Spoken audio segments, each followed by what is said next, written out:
Você já viu aquele tipo de gente que tenta disfarçar que a situação tá péssima, mas na verdade todo mundo sabe que ele tá mentindo? Pois é, o que está acontecendo com o governo Lula. O governo Lula fala que tá por cima da carne seca, que tá tudo bem, que não tá nem aí com a CPMI, que já dominou tudo. Mas não é bem isso que está acontecendo, não. E eu vou mostrar para vocês através dessa matéria da revista Veja. Presta atenção que essa matéria traz. Política. Criação de CPIs complica a agenda econômica do governo Lula no Congresso. Quando eu falo em CPI, não é só a CPMI, não. São 4 CPIs criadas em menos de 24 horas. E isso vai ter consequências para esse governo. E ficou complicado aprovar agora novas leis fiscais, orçamentárias, tributárias nos próximos 8 meses do governo, como o Haddad, o Lula tinha dito que ia fazer. Eu já fiz alguns vídeos para vocês aqui dizendo sobre a questão dos critérios para o impeachment, dos 5 itens para o impeachment, que é falta de apoio popular, desconexão com a realidade, o crime de responsabilidade, entre outros. Entre os requisitos para o impeachment está o desastre econômico. O governo Lula, ele vem passando por um momento que ele nunca imaginou passar. Ele achou que tudo se resolvia na base do mensalão. Ele achou que tudo se resolvia na base da emenda secreta, que ele mesmo falou que é um escândalo, o maior escândalo do Brasil, as emendas secretas. Ele deu um jeitinho de criar suas próprias emendas secretas, de tentar comprar os deputados. Só que hoje existe rede social, existe internet. E para além da corrupção que circula ali, também tem as redes sociais que expõem, que viraliza. Quando um deputado é pego com dinheiro na cueca, viraliza e o Brasil inteiro começa a postar nos TikToks da vida, no Instagram, no YouTube, no Facebook, e isso começa a viralizar. Então não é fácil hoje para o político corrupto se manter escondido. Todo mundo vai saber que ele tem um escândalo ali. Isso é grave para o governo Lula. Então, ele achou que era igual antes, que ele vivia em 2002 igual antes. Ele parou no tempo, ele já é retrógrado, ultrapassado, já não faz mais conexão com a realidade. E a coisa não é bem assim, e a economia não vai andar. Então desculpem para aqueles que acham que vai dar certo, que não vai dar certo a economia. E aqui já é o primeiro caminho para o Lula cair no impeachment. Então, para quem acha que as CPMIs, e olha só, são 4. A CPMI de 8 de janeiro, que essa atinge de cheio o coração do lulopetismo. Nós temos também a CPMI do MST. Essa também vai atingir o governo Lula em cheio. Tem também a CPMI dos jogos, tá? A CPMI que foi criada porque estavam falsificando aí resultados de jogos. E a CPMI das Americanas, que é um escândalo financeiro bilionário aí que o Brasil passa. Essas duas últimas não afetam tanto, mas afetam. Por quê? Porque para fazer essas 4 CPIs vão demandar 180 dias. Vão demandar 104 deputados no mínimo, sem contar os senadores. E eles vão estar se dedicando ao seu momento de fama, porque a CPI traz visibilidade, mais do que votar projetos de lei. Então, passar um projeto de lei ainda nessa legislatura é quase impossível para o governo Lula. Fazer a economia decolar nessa legislatura, levando em consideração que já está mal, é quase impossível. Tá bom? Bora lá.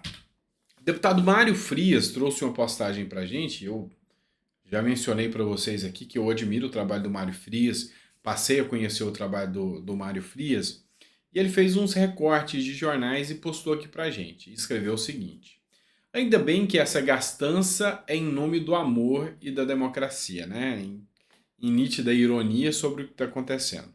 Então a primeira matéria que ele traz é uma matéria do UOL, que escreve sobre o aumento do salário mínimo, que dia 1º agora Lula já pretende editar a medida provisória para aumentar essa fortuna para o trabalhador brasileiro. R$ 18 a mais no salário mínimo, tá? Então aqui, ó, R$ 18 a mais no salário mínimo de 1.320 garantirá um aumento real de 2,8%. Por outro lado, ele também posta que o governo gasta 196.770 imóveis para quarto de Lula e Janja. Só para o quarto, tá? Ostentação de Lula, a matéria do Terra Brasil Notícias, já gastou 12 milhões em cartões. Só nesse comecinho de mandato. E aqui a cena aí, um tanto quanto até deplorável aí, né? Esse beijo nada ortodoxo aí para um presidente da República. Num momento, é, numa cerimônia que é feita solene, né? Mas enfim, é isso.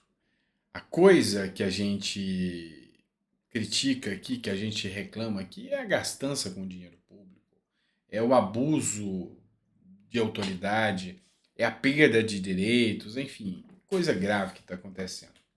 Vamos lá, vamos falar de outra matéria aqui para vocês. Lula volta da Europa de mãos vazias e cercado de problemas com o parlamento. Pois é, Lula foi achando que ia voltar com os bolsos cheios e não voltou com muita coisa não, tá? Essa matéria é do Terra Brasil Notícias e diz o seguinte: o presidente Luiz Inácio Lula da Silva desembarcou no Brasil na quarta-feira, depois de uma viagem de quase uma semana pela Europa, tá? Trazendo na bagagem poucos acordos, apesar das expectativas. Sem contar também que a passagem a Portugal e a Espanha foi marcada por protestos e constrangimentos por conta das acusações do petista contra a União Europeia e contra a Ucrânia sobre a guerra. Enfim, muita gente aí achando que o Brasil ia voltar, que ia ser tudo maravilhoso, tudo lindo, mas não é bem assim, né?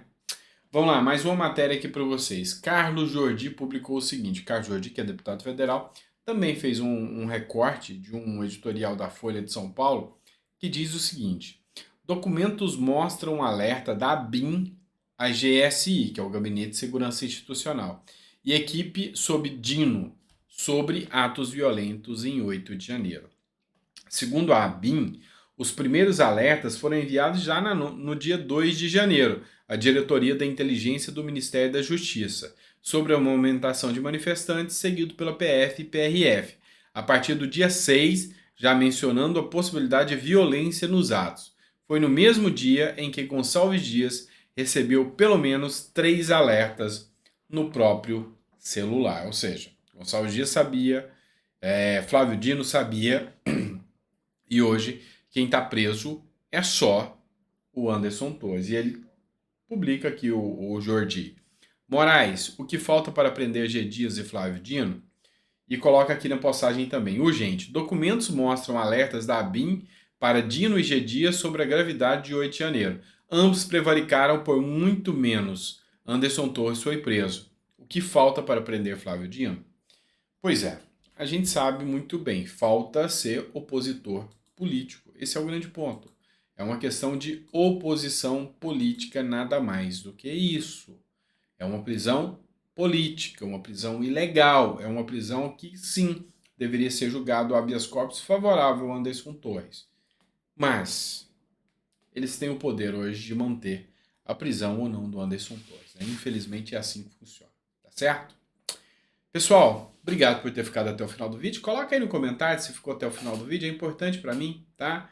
E nesse domingão abençoado, peço a Deus que te dê força para enfrentar tudo isso, né? A gente vê tantas atrocidades, tanta coisa errada. Essa semana já saiu uma publicação e o Brasil já figura como países que não têm liberdade de expressão no ranking, no Index Censored, tá? Ou seja, tá grave, né? Tá feio o resultado que a gente tá chegando, mas assim, desistir a gente não pode, tá certo? Grande abraço, fica com Deus e até o próximo vídeo.